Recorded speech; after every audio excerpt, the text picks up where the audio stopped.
குழந்தை பெறாத தாயின் வலி. ராதா ஒரு அழகான அன்பு நிறைந்த பெண். அவளுக்கு 30 வயது ஆகியும் குழந்தை இல்லை. அவளும் அவளது கணவன் முரளியும் பல ஆண்டுகளாக குழந்தைக்காக ஏங்கி காத்திருந்தார்கள். மருத்துவமனையாக சோதனைகள், மருந்துகள், சிகிச்சைகள். ஆனால் ஒவ்வொரு முறையும் ஏமாற்றமே கிடைத்தது. ராதா தினமும் அடுத்த வீட்டு குழந்தைகளின் சிரிப்பொலியை கேட்டு மனம் வெடித்து போவாள்.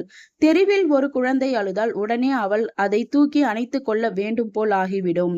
ஆனால் அந்த குழந்தையின் தாய் வந்து என் குழந்தையை விட்டுடுங்க என்று பறித்து கொண்டு போனால் ராதாவின் இதயம் உடைந்து போகும்.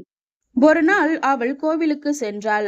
அங்கே ஒரு சிறிய பெண் தன் அம்மாவிடம், அம்மா, எனக்கு இந்த பூசை பழம் வேண்டும் என்று கெஞ்சினாள். அந்த தாய், இல்லை, இது கடவுளுக்கு என்று சொல்ல அந்த பெண் அழ ஆரம்பித்தாள். உடனே அந்த அம்மா, சரி சரி, இதோ உனக்காக ஒன்று வாங்கி தருகிறேன் என்று சொல்லி அவளை தழுவினார். ராதாவின் கண்களில் நீர் ததும்பியது. எனக்கு மட்டும் என் குழந்தை இப்படி கெஞ்சினால் நான் எவ்வளவு சந்தோஷமாக இருப்பேன் என்று நினைத்த பொழுது அவளால் அங்கு நிற்க முடியவில்லை. ராதாவை சுற்றியும் வலி தாங்க முடியாதது. என்னடி, இன்னும் குழந்தை கிடையாதா? உன் மாமியார் சொல்றதை கேளு. சாப்பாட்டில் கவனம் இல்லாமல் எப்படி குழந்தை வரும்? நீங்களும் முரளியும் ஏன் இப்படி காலத்தை வீணாக்கி கொண்டு இருக்கின்றீர்கள் என்று சொல்லும் சொற்கள் ஒவ்வொன்றும் ராதாவின் மனதில் குத்தியது. முரளி அவளை ஆதரித்தார். ஆனால் அவளுடைய குடும்பத்தினர் கூட மறுமணம் செய்து கொள்ளலாம் என்று ரகசியமாக பேசிக்கொள்வதை ஒரு நாள் ராதா கேட்டுவிட்டாள்.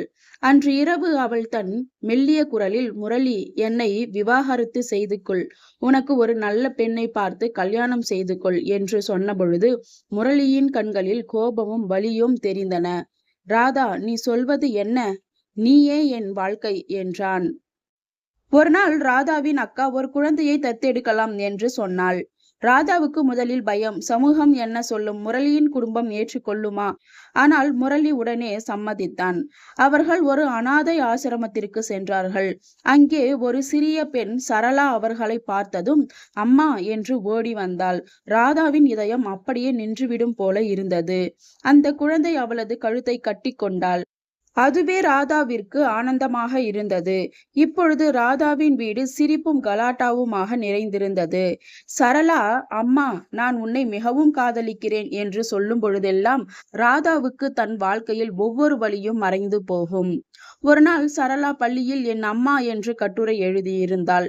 அதில் என் அம்மா என்னை பெற்றெடுக்கவில்லை, ஆனால் அவள்தான் என்னை உண்மையான அம்மா போல் நேசிக்கிறாள் என்று எழுதியிருந்தாள். அதை படித்த பொழுது ராதாவின் கண்களில் நீர் வழிந்தோடியது. பிறகு ராதா தன் மகளுடன் மிகவும் மகிழ்ச்சியாக வாழ்ந்து வந்தாள். ராதாவின் கதை பலருக்கு ஒரு பாடம். தாய்மை என்பது இரத்த உறவு மட்டுமல்ல, அது ஒரு இதய உறவு. சில பெண்கள் குழந்தை பெறாமல் தவிக்கின்றார்கள். ஆனால் தத்தெடுப்பது போன்ற வழிகளும் உள்ளன. குழந்தை இல்லாததால் ஒரு பெண் முழுமையற்றவள் அல்ல. ஆனால் அவள் விரும்பினால் அன்பை பகிர்ந்து கொள்ள பல வழிகள் உள்ளன. தாய்மை என்பது பிறப்பால் அல்ல, நேசத்தால் வருகின்றது. இதே போல சூப்பரான ஸ்டோரிஸ் கேட்கணுமா? அப்ப என்னோட சேனலை சப்ஸ்கிரைப் பண்ணிக்கோங்க. அடுத்த ஸ்டோரியில சந்திக்கலாம். பாய்.